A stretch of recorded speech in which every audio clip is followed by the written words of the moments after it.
Thank you for joining today. Um, I'm Heather Johnson. I am the Chief Operating Officer and co-founder of Gozinta. I have a great team behind me, which I love, makes work wonderful.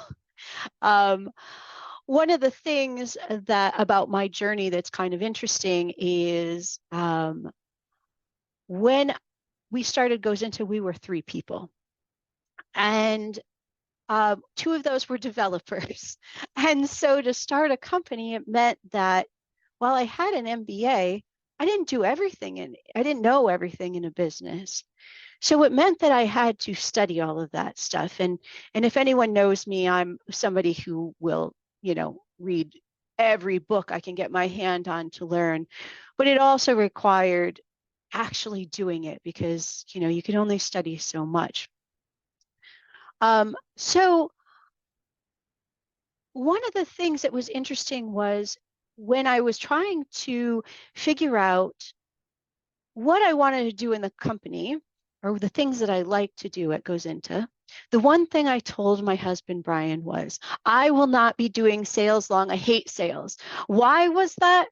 Well, I had some really, really poor experiences as a multi-level marketer, cold caller. If anyone's done that, you know the abuse. And so you know that, when I hear the word cold calling, I get in a sweat and it's like, oh, no, no. I'm terrible at it. One time, I think I was able to say who I was out of the 100 calls I did. So this is not going to be on cold calling at all. I actually was then asked, I got this opportunity to get $1,000 for just a week of training, but they wouldn't say what the job was, but it was actually to cold call for Kirby sales of Kirby vacuums. And I turned around and walked right out. I was like, no, I didn't even get through attendance. So, so that's kind of been my journey. And so I was always very, very scared of sales. I'm not good at it. It's not my thing. Funny thing is, as we started growing, the support went somewhere else. The HR kind of went somewhere else. The marketing went somewhere else. You know what I do most of the time? Sales. And why is that? Because I love it. I actually love sales. And I think that's because I'm really connecting with people. I'm really getting to connect with business owners, getting to hear what their pain points are, and getting to talk to them about something I love, heart and soul. And I come off as very authentic because I am authentic. I really love this. But when I was trying to figure out how to teach someone else this authentic thing, I started to kind of break it down into how does that work? Because other people have felt very authentic, but they might not come off as authentic. So, what are the techniques I'm using to portray that where somebody else that might feel very authentic isn't able to? So, that's what this is going to be about today. Um, we're going to be talking about these items. Looks like a lot, but I think we'll cover it all. Um, the first thing that I want to talk to you about is loving what you sell. That is so basic. And I'll tell you, this is definitely not going to cover all things sales because I could do this forever. Um, but this is a very basic one, but there's parts of it that might be helpful. You really do have to love what you sell. And that might involve learning your product like a super power user. It was hard for me when I came to Gozinta because I came from a nonprofit. I didn't understand what Mobius did, our main product, and I had to learn. I had to take a lot of time, read manuals, and I still didn't quite get it. So the next thing I did was I talked to customers because if I'm not getting it, am I going to sell that to somebody? Even if I can say just how to map things and how this works and how that works, I don't understand what that's doing for somebody else's life. So then I started to talk to customers who were super fans of ours. And I got it. I understood the struggles that MSPs were having. and that we were helping them. We were saving them time and we were eliminating errors. That's great. I can get behind that. The next thing is learn about your company. Your company has its own personality. It has its own culture, its way of being. Fall in love with your company. Talk about how great your company is, how you love to work for that company. All of those feelings, your product, who your customers are, your company, those are the things that fill you up and make you feel authentic. So when you start talking about it, people can't help but want to hear more about what you're doing. The other thing is always stay up to date with company products, your company updates and product news. It's easy to say, oh yeah, I got this, I'm doing this, I know what's going on. But there's a lot of opportunities if you keep up to date with what's happening with your company. For example, is going green. And not everybody might know that in the company. They might not have read some of our updates. We try to keep everybody pretty well informed, but maybe somebody skipped over that. But making sure that you know what's happening, because those are opportunities to sell. Those are opportunities to say, oh, let me tell you what we're doing now. Oh, this might interest you that we're working with this company. Really, really great opportunities there that provide new information they might not know. It also makes you avoid the terrible situation of when you have a product update and you don't know about it. That's really embarrassing and you never want to do that. So always make sure that you're staying educated and informed about what's going on. What about one of the things that I talked about in the selling in my authentic sales is, what about yourself?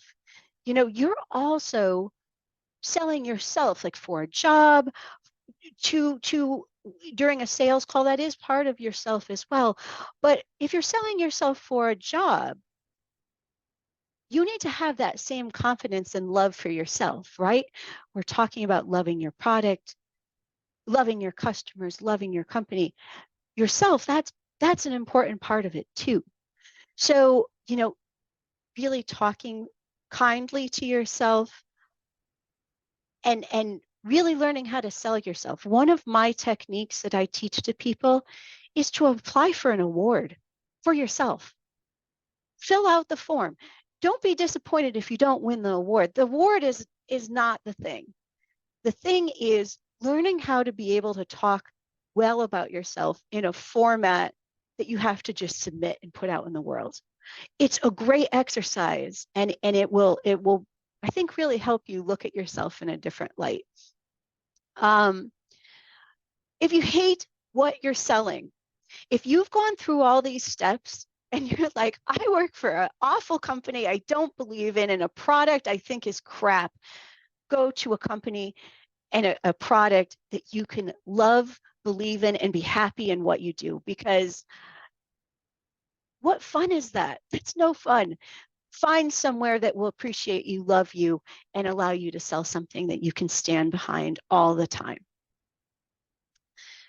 The next part is what I brushed upon before. You might feel authentic, but are you coming off as authentic? So there's some basic parts with that. First off, your appearance. Make sure that, you're putting yourself together, that you look professional, that you've taken the time, because they've taken their time. So always make sure that you aren't just wearing a sweatshirt or haven't brushed your hair or like running along. You be there for them, smiling. Don't have anything in your background unless there's an exception to this. You have talking points. I love it when somebody in their background has a guitar, because I'm a musician, and I love to be able to talk to them about, oh, you're a musician, I'm a musician, because I'm bad at small talk. So whenever I can see something I can hook on to, that's great. So if you have something that tells something about your personality, have it there, because it's a great way to start a conversation, as you probably already know. Turning off all distractions. This one is so important.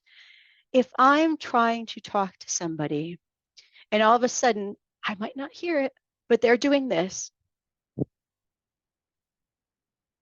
smiling, laughing, you lost me, because now I'm like, okay, what else can I look at because they're busy? There's those rare occasions, certainly, but do not disturb everywhere on Slack, on your phone. Turn it all off before any important call. Um, Having that attention on them so that they feel important, that you're not distracted. There isn't somebody else in the room. I say this also for conferences. You lose me so fast if you're looking over my shoulder for the next person that you want to talk to. Mm-mm. So always make sure that you're right there in that conversation, that you're making them feel special, that there isn't a Slack message that's more important. There isn't a text message that's more important. They are your priority. Hey, Heather, can I ask you a quick question? Please. I feel like I appear terrible at this. Like even during the Zoom call, I have my video screen, I have the presentation, and I'm trying to take notes, and I have this giant monitor, so I'm definitely doing this. Uh, Mhm. is there a technique to making that appear better? Yeah. So, I mean, I have when I'm doing this presentation now, it is in front of my camera. Um, I always have my camera in front of my big monitor. It makes it hard. And sometimes you'll see I do this and I do this. I'm kind of getting my notes from around my camera. Um, but oops, I have somebody else coming in. Distraction. But but yeah, I think that is a good way to do it, is having that camera and practicing that. It does require a lot of practice because we're trying to do a lot of things. And for on my sales calls, I have a few windows that I have to click to. Sometimes I'll make that a talking point. 1 second, I'm going to look away while I get the screen that I need. That way, they're not miscommunicating and thinking that you're looking somewhere else. But I've got this information for you. I just have to look away for a second to get it. And then you're getting that back. So does that help? It does. Thank you. Yeah, absolutely. It kind of leads into this next one of having the camera 1.5 feet away from you. Again, I have a big monitor. I practiced a lot on making sure I look like I'm looking at the camera. I'm not perfect at it all the time. Um, the person that I usually, and this sounds crazy because I know a lot of people don't like to look at themselves. It's not like I like to look at myself, but I'm usually smiling, as most people who know me know. And so I usually try to put my face on Zoom so that I'm looking at my face in the camera, while I can also see the other person full screen next to me. That's something that seems to help me because I do a lot of observing on calls. So I need to see them and their how they're holding themselves to get the information I need for what I'm going to do. But we're going to talk about that in mirroring as well. But having that camera 1.5 feet away from you, I saw a camera recently that hung down in front of your monitor, and it was very like a thin thread. It seemed like the resolution wasn't very good yet, but I'm hoping that I can find something. Right now, mine is on a kind of a tripod thing that kind of leans over. So it does affect what I can see visibly, but with a little practice, you can have your screen well enough so that you can see everything you need to while still looking at that video camera. Um, Small talk. Small talk is one that we're going to stick on a little bit because I think it's interesting. I am not good at small talk. I don't think I fully absorb the point of it oftentimes. I'm just not good at it. I see other people do it and they're amazing at it. I'm just not good at it. So I tend not to do it as much unless I make a genuine observation. Guitar. I play music too. What kind of music do you play? Um, And so that's, that's one of those that I think is a nice one, a natural one. If you're not natural at small talk, you don't need to do that. If the person you're talking to is, then you probably will because they'll guide you in it. But it doesn't always have to be a, how's the weather? Where are you? And if you do small talk like that, remember that information because there's so many calls I do that somebody will ask me where I'm from. And mine, I'm in the Netherlands. It should be easy. But then later on, they're like, wait, where are you? And it's like, well, we kind of talked about that already. Write it down because I forget a lot of stuff. So I always have a notepad and I write things down while I'm looking. It's another skill to learn is to be able to write down notes while you're looking. Um, the other thing is topics. If you do small talk, I think that's great. I love it when people are able to do that well. Um, but this is an important one. As a representative for your company, your beliefs are your company's beliefs. If they don't have a religion, you don't have a religion. So if they're talking about something religious, don't connect on that way because it could end up being a quandary. If your company doesn't have a political stance, neither do you. Not always, just for the call. Don't bond on those kind of items, even if you both are strongly agreeing. Of course, never talk about race or gender issues unless it's the company's stance to take part in that, like in a positive way. A few examples of this, because you'll understand as soon as you hear these stories. Um, a vendor I had talked to in the early days of Gozinta had a call with me. They had me before we even had a call, but they required a call. So sure, I did the call. Um, but in the small talk section, they started complaining about a human rights parade about something that I strongly supported and was complaining about it for the small talk section. Now, I probably would have said, I don't think that's a good idea to do. At the time, I just smiled and didn't say that anything different.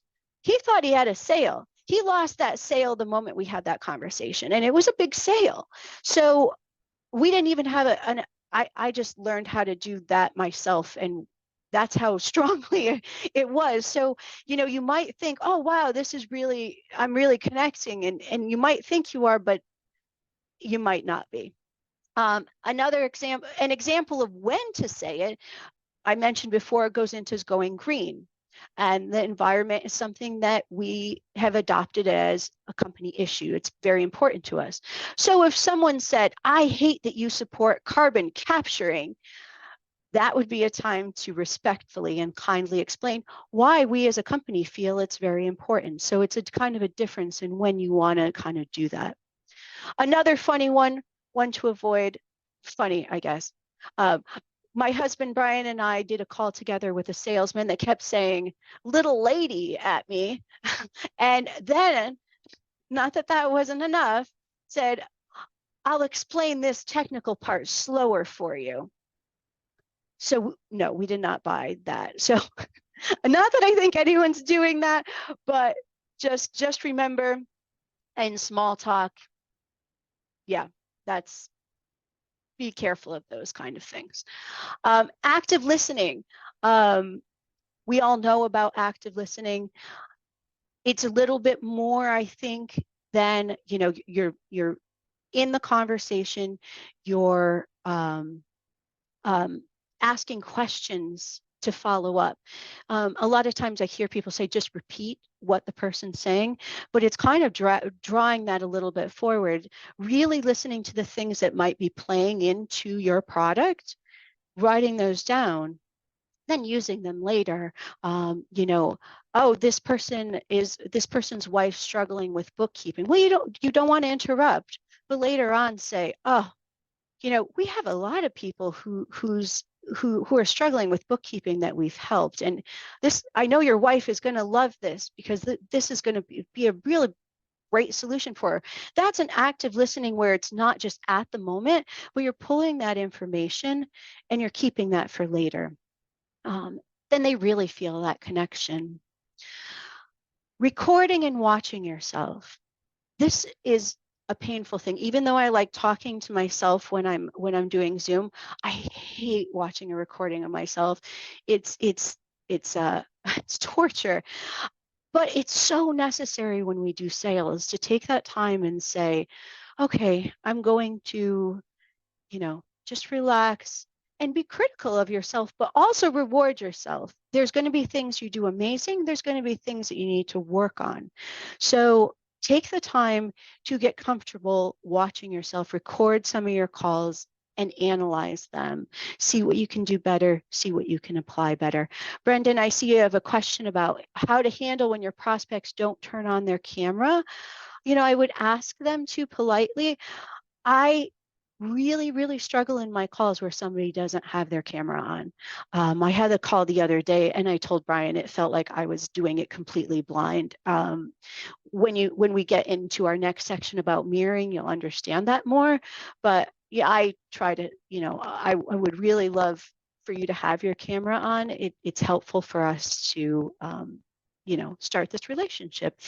I haven't had anyone stop. This person just happened to not have they had a broken camera. Well, that's what they told me, um, but I really try to push on them not to. You can still use these techniques, but it's harder to make an authentic connection when you can't see them, I think. Mirroring. So this is kind of a funny related sales story. My father loved infomercials. He bought like everything on infomercials, you name it. We had the wax thing that you could set on fire and the tomato knives. We had everything. Snack Master. One of his big purchases was Tony Robbins' course in like 20 cassette tapes. Maybe it was more. It seemed like they were cassette tapes all the time. So he invested about $500 and this was a big thing. And because he invested in it so much that every vacation we took, Tony Robbins was with us.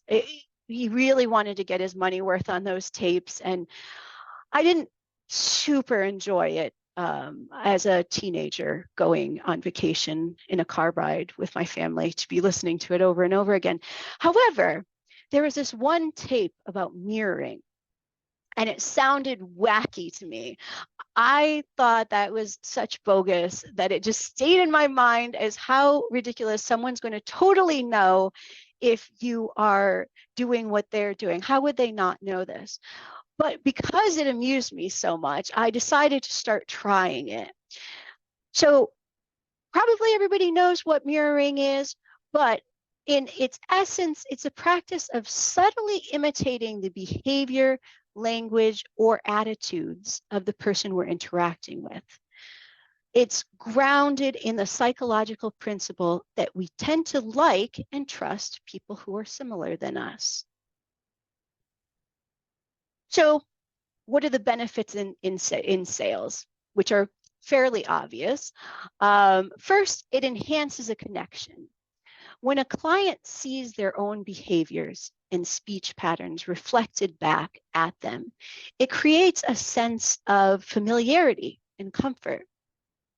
And this rapport accelerates the bonding process, making it easier to establish trust. And as we all know, trust is a cornerstone of any sales relationship. So how do we mirror effectively? It's in body language, vocal tone and pace, and language and terminology. How I, in a sales call, do this, and let me explain. I wouldn't just jump into a sales call and just do this. So I have some methods of how to test this out. I usually have whoever I'm talking to tell me what they're going through. Tell me about their company. This is the time where I observe. I am active listening. I'm doing my active listening. I'm writing my notes, but I'm also watching. What is their pace of how they're speaking? How are they holding themselves? Are they tense? Are they back away from the camera? Are they laid back? Are they are Is their tone sing-songy? Are they very monotone? So I'm listening to that. I'm listening to phrases that they use often. Um, I'm looking for their body language, all of these things. That's my kind of discovery phase. When it's my turn to talk, I start matching the same thing. So if somebody's laid back and monotone, I will start talking about our product in a very laid back and monotone way. If somebody has started to call out and they're like, I have so many things I have to tell you because I love Mobius and I love what it does, I come back with, yes, Mobius is the best, right? I love it so much. It's great.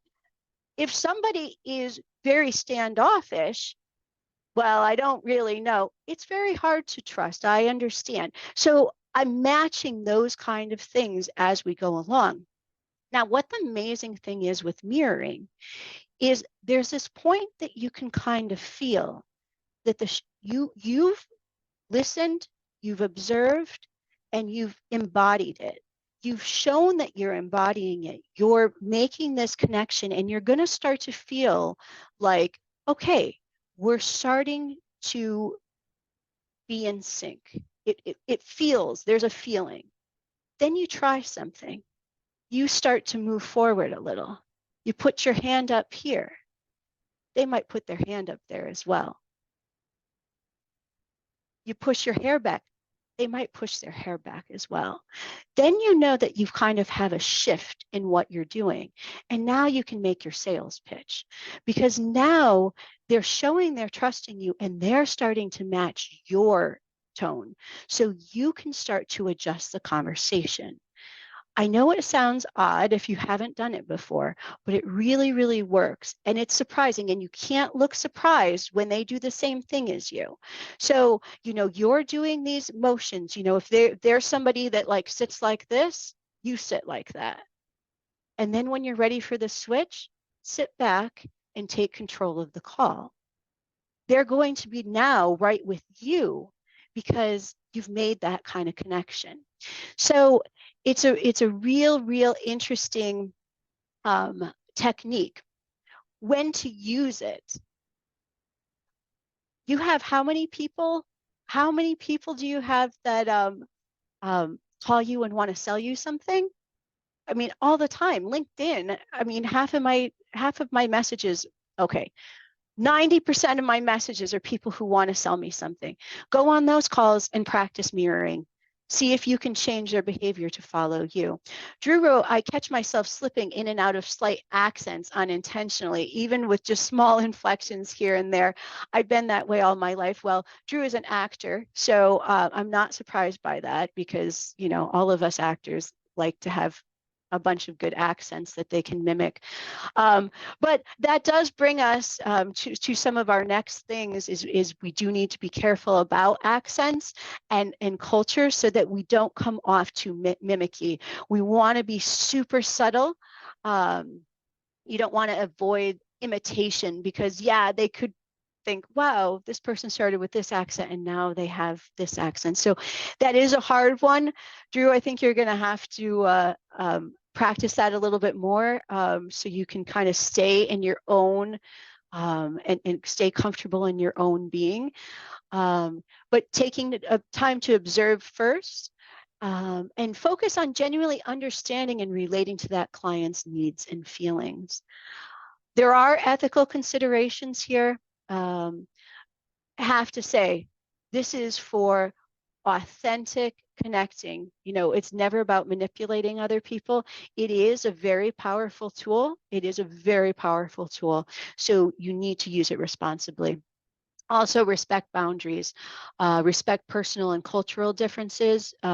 Do not try to mimic something like an ethnic accent or some behavior that you wouldn't be doing normally who you are. So those are some things to look out for. Know your own worth. This is an important one because you never want to be desperate. The best state you are in when you're negotiating is when you don't need a sale at all. If there's a hint of desperation, the value of what you're selling goes down.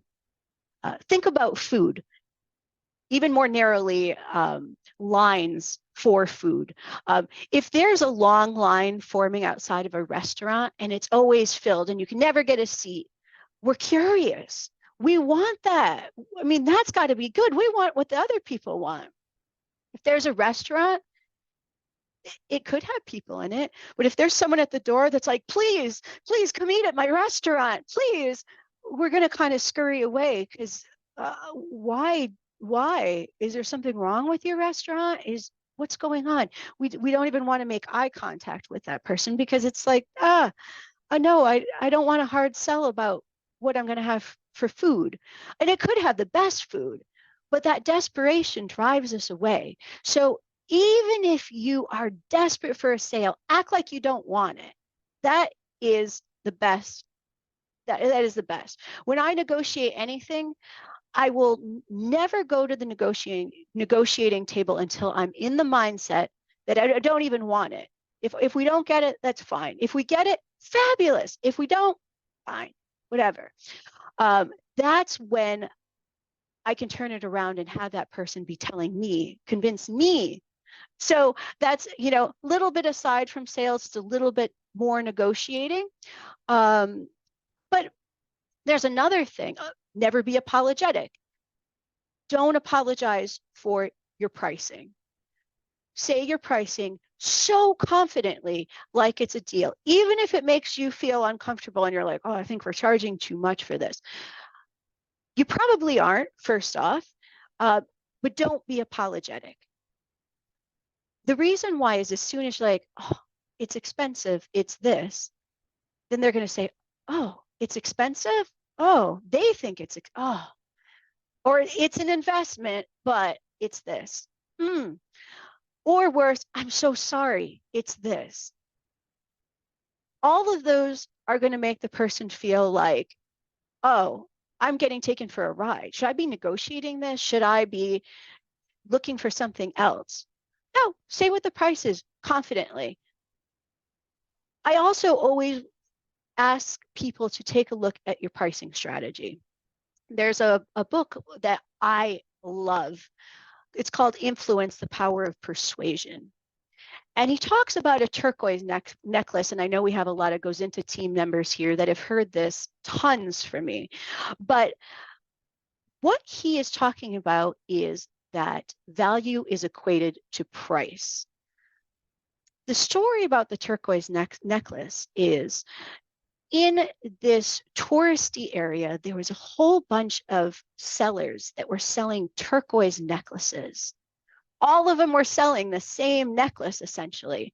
And there was this one booth that they were going to have to close because they had so many turquoise necklaces and nobody ended up shopping at theirs. So they did something interesting. They raised the price up 3 times what it was. So instead of being about $20, they were selling it for $60. Well, they sold out. Why did they sell out? Well, the tourists, they don't know, and they didn't have the time to figure out what is a good turquoise necklace versus what is not a good turquoise necklace. So what they did was they equated value with price. The best turquoise necklace must be the most expensive turquoise necklace. So they sold out of turquoise necklaces.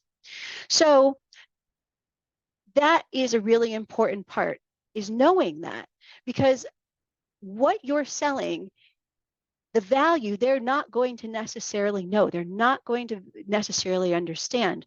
But trying to make it the lowest price option, they might feel like that is because it's not as good as the other options, even if yours is the best.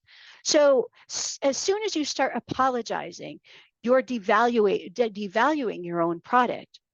They go from being fine to pay it instead of thinking, oh, gosh, am I being scammed? No, we are the most expensive because we provide the best experience. You won't regret it.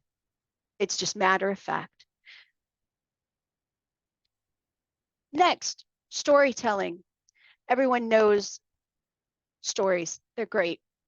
you remember things with stories. I mean, the turquoise necklace thing, I remember all the time. It's a great story, but it allows you to create an emotional connection. So it's one of your most powerful tools in your salesperson arsenal. You can have storytelling that you have created from past experiences, but it's good to have a whole bunch of them because you never know when that story might come in. But what it does, it creates an emotional connection. It evokes emotion. You know, sales is emotional. Making that sale is an emotional thing. They need to feel something. So it makes your messages feel more memorable. It can also simplify complex ideas. These stories, they can break down complex concepts into more relatable narratives, and it allows you to be more persuasive. Oh, I had one more thing I wanted to say about that. Sorry. Um, So you really want, one of the things that I think is important is having the stories that, you know, in your arsenal, but now you're listening, you have your active listening, you have your threads that you're pulling out that you want to make an example of. But you're going to have a person that is the main part of the story that should relate to them. If you have an actual customer where you can say, oh, I worked with this customer and they were in a similar situation with you. We worked with them and this is what we did. And this is what they were able to achieve with the help of us. So now you're showing and you're relating a whole nice story that's packaged for them where they can say, wow, they help somebody like us already, and they're going to remember that. That's going to stick out instead of we can do A, B, and C. Now they have somebody else was like me, and they've already helped them. Don't make them up. Use them from real experiences, but everybody has countless stories of these kind of situations. So use them, think about them, write them down, have them in your arsenal so they're ready to go. Plant seeds for future sales. The idea here is not just to think about the sale in front of us, but to lay the groundwork for future opportunities. So you're building a relationship that extends beyond this first transaction. So it's really good that even if you don't even have a product yet, is to be taking notes on some of the things that they're looking for so you can come back to them later or say, would it be something that would interest you if we offered this or offered that? Take those notes, put them in your CRM, and then you kind of have this for later. One of the things that I tend to do is even you're not quite ready for this, but someday you will be. It's shocking that I think 75% of the time I say that line, people always say, I am ready for this, let's do this. And that's usually not my intention, but it's something to use is, you know, what is in the path in the future and how can you get there and how can we help you get there? So we're selling you this now, but there's also this that I think might relate to what you're looking at. And let's follow up on this. An important part of that is to have a process to ensure this is happening effectively. Of course, our consulting arm, Eureka process, make sure that we do have those processes in place. And that's so important because we get busy and we have a lot of things happening. So it's really nice to have a process in your sales to make sure you're hitting and planting the seeds so that you have sales in the future. So from that, these were the topics that I wanted to talk about. We're going to go into a question and answer session, but I wanted to talk a little bit about something that has grown out of a seed for us is our Eureka Growth Program. I'm not too sure if everybody knows, but in the past year, we've purchased Eureka Process, which is our consulting arm. It's been known for a long time for its excellence in process and strategy consulting. But we really wanted to grow this into something more. So we started the Eureka Growth Program, which takes MSPs wherever they are in the stage of their journey and gives them essentially a C-suite of experts to go through all of the things that you go through, you know, trying to figure out your sales strategy, having somebody assess the salespeople that you currently have. I mean, I could take a video of somebody doing a sales call and kind of give feedback, but you're working with through strategy and process at its core, you're working on everything from HR, finance, sales, marketing, setting up ConnectWise. We can help you in all of the branches of your business as it grows. And that helps so much because, you know, there's so many times that somebody says, oh, my bookkeeper left and I don't even know where anything's kept. I don't know anything about this. We can help not only with setting up your job description and your hiring, but also helping you in the meantime to figure out what's going on in your finances. So this is a program where we're with you from where your MSP is at until where your MSP is going. With our processes, we can set you up for a successful exit, having everything all set and ready to go, because we all know you have processes in place, your business is much more valuable. So, or we can help you set up ConnectWise PSA. We work with you all the time and kind of are there for your journey. You even get a tree. I've talked about trees enough. You get a tree that symbolizes our journey together. And you just have a team of friends and experts with you. And that reminds me of one more. I think one of the most dear parts to me is mental health in this industry. And we are focused on that as well. There's so many MSPs that talk to us and are burnt out, stressed, can't take a day off. This is what this product is for those people. I'm that's what I am usually out talking about, are soft skills and mental health, and so you can sit down with me when you're having those kind of situations and struggles. So that is it for me. Does anybody have any questions?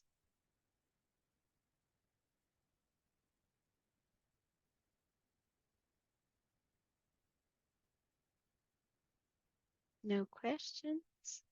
I covered it all.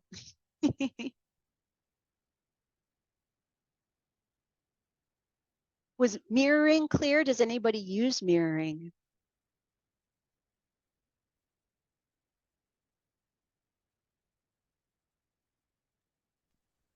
I have used Mirroring, mirror Yeah? and mirroring's it works well when you get it down right. And I think your explanation was perfect. Thank you. Thank you. Yeah, it does take some practice for sure.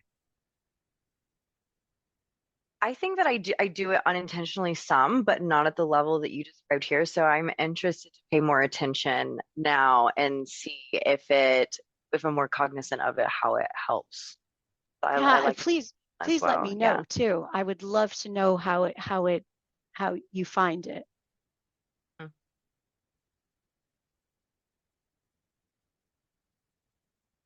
Does anybody have any other techniques they can share with me about how they come off as authentic? I loved the bit about your um, just really passionate about your product. I think that's so important. I also think it's important to be really transparent about your product and the capabilities.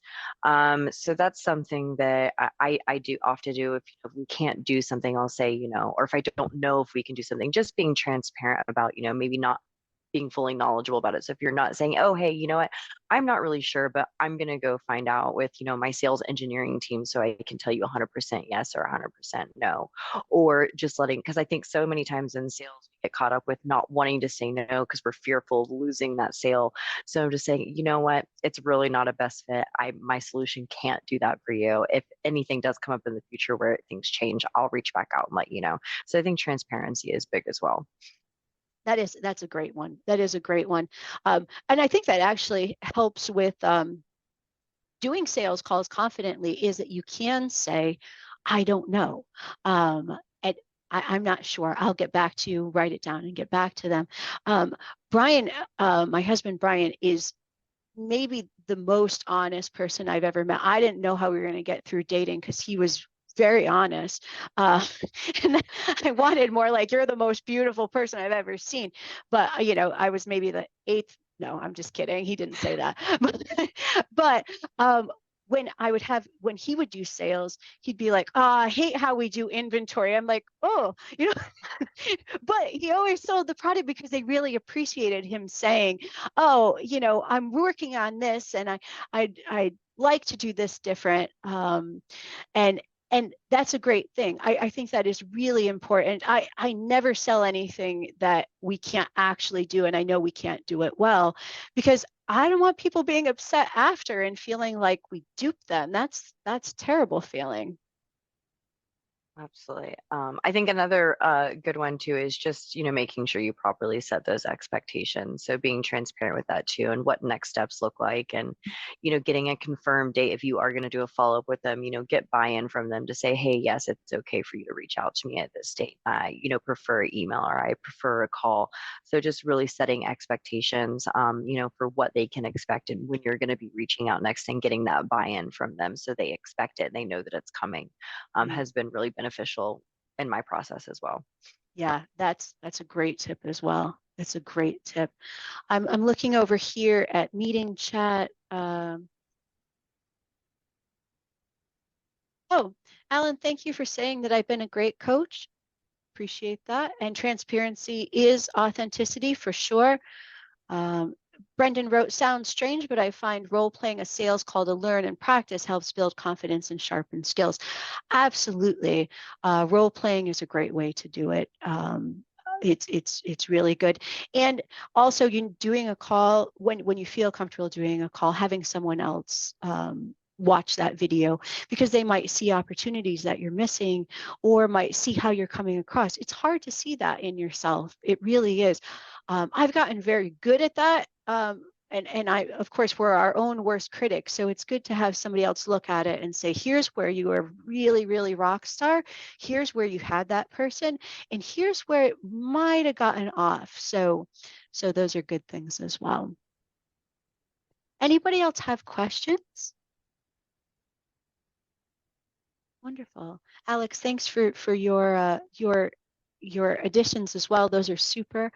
I appreciate all of you and your patience. This is kind of a new topic for me to be speaking about, but I thought it was very helpful to people, and I hope you found it so as well. And thank you.